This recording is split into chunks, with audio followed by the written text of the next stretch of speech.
Hello there. I'm going to read you The Legend of the Mosquito.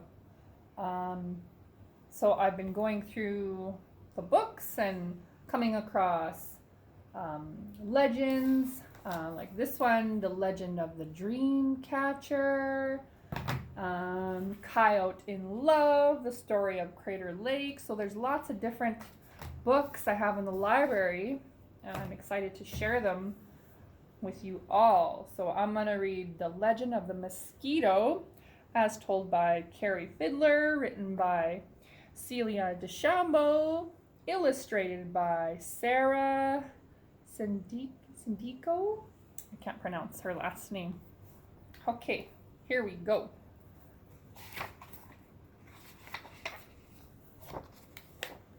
Granny said, "Come inside or the sit-sits will get you." I think that means kind of like the boogeyman or the woohoo. Well, I was afraid of whatever sit-sits was because Granny made it sound like a scary monster that was coming to get me. So she's telling her to come inside or the boogeyman will get her. Who was sit-sits a ghost? I wasn't sure. I started thinking about every crazy monster that it could be. That thought made me shudder. I thought, maybe sit-sits is the Sasquatch or an alien. That thought made me shiver. Maybe sit-sits is the headless horseman. So it sounds like she was scared. I was getting more and more scared as I thought about what sit-sits was and what kind of monster it might be. Finally, I asked my granny, "What is sit-sits? I'm scared to sleep at night because I don't even know what he looks like."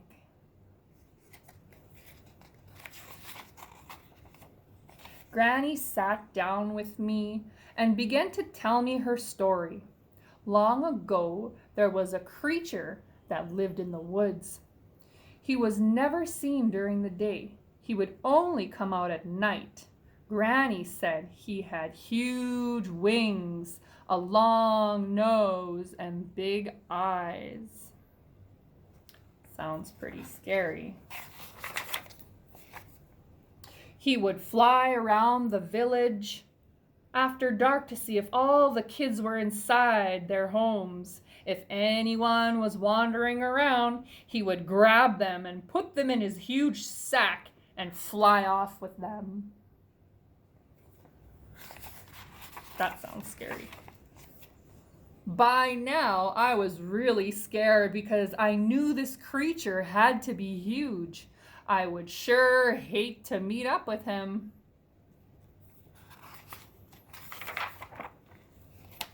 Granny told me about this one young boy who didn't listen to his mother and father. He took off into the woods thinking it would be fun to play outside after dark. There he is. Suddenly, he heard the loud cry of the loon. He knew it was warning. It was a warning to the animals and everyone nearby that something dangerous was close. He started to become worried. He heard rustling nearby as if something was flying close to him. It was flying over him and all around him. And then suddenly something grabbed at him in the dark. Something sticky was put over his eyes and he couldn't see anything. He was stuffed into a huge sack and the creature flew off with him.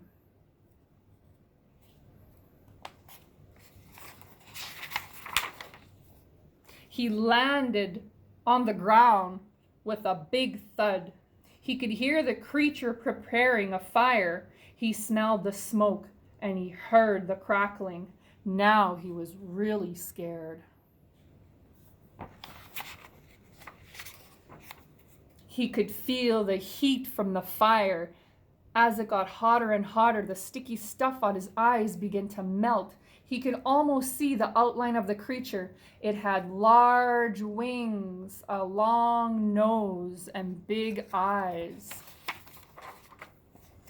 He leaned in closer to the fire. The sticky stuff dropped off even more. He saw that the creature was moving closer and closer to him.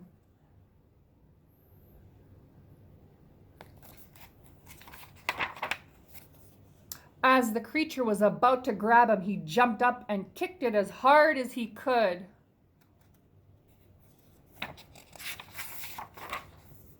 The creature landed in the fire.